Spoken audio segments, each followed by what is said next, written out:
तुम्ही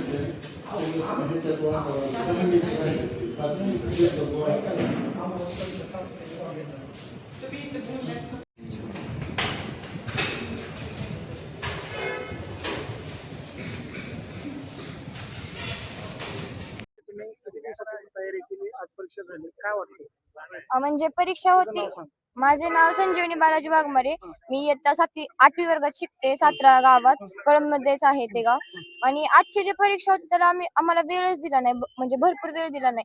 पहिल्यांदा 2 तारखेला पेपर घेतला आणि नंतर लगेचच 6 तारखेला रिझल्ट दिला. म्हणजे रिझल्टला एवढा वेळ लावला, पण आता पेपर घ्यायला एवढा लवकर का घेतला? थोडा वेळ द्यावा ना. आणि वरून आम्ही 8वीचे 9वीचं कसं येणार आम्हाला? मग थोडा असं तसाच गेला पेपर. बरं. काय मग मागणी तुमची?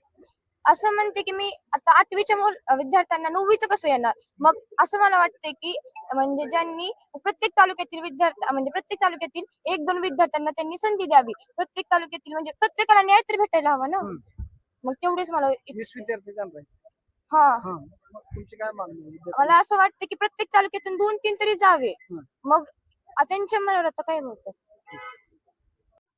आज या ठिकाणी जिल्हा परिषद धाराशिव या अतिशय स्तुत्य असा उपक्रम की जी नासा संशोधन केंद्रामध्ये भेट देण्यासाठी आज जिल्ह्याभरातून 5वी ते 7वीचे 98 विद्यार्थी आणि 8वी 9वीचे साधारणतः 80च्या आसपास विद्यार्थी आणि त्या विद्यार्थ्यांमधून जे प्रत्येक तालुक्यातून प्रथम येणारी मुलगा आणि मुलगी आणि 8वी ते 9वी मधून जे जिल्ह्यातून पहिला आणि दुसरा येणार आहेत असे एकूण 20 विद्यार्थ्यांना संधी मिळणार आहे.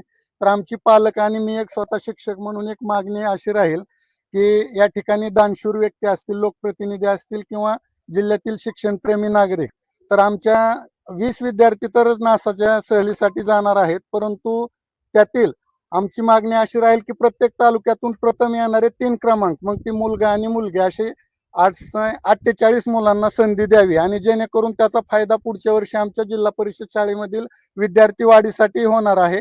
म्हणून प्रथम 3 क्रमांकांना जर गेलं तर त्याचे अतिशय सकारात्मक परिणाम जिल्हा परिषदच्या पटसंख्येमध्ये वाढीमध्ये दिसतील. आणि त्याचा सर्व खर्च आता जी 20 मुलांचा जिल्हा परिषद करणार आहे त्यांच्या राहण्याचा, खाण्याचा आणि विमानवारीचा, तर ह्याही विद्यार्थ्यांचा केला तर त्यांना एक प्रकारची प्रेरणा मिळून पुढच्या वर्षी आम्ही सुद्धा शिक्षक संघटनेच्या माध्यमातून आमचा जो कोविडचा निधी आहे तो सुद्धा आम्ही काही देण्यासाठी आमच्या शिक्षक संघटना पुढे आलेल्या आहेत. तर तो ही जर केलं तर अतिशय स्तुत्य असा मला वाटतं भारत देशातला हा पहिला जिल्हा परिषदचा उपक्रम राहील. आणि आपल्या अर्चनाताई पाटील यांच्या कार्यकाळातील ही जा नासाचा जो उपक्रम आहे तो अशीच स्तुत्य असा हा उपक्रम आहे की आजच्या ह्या JNG साठी खरंच कौतुकास्पद आहे.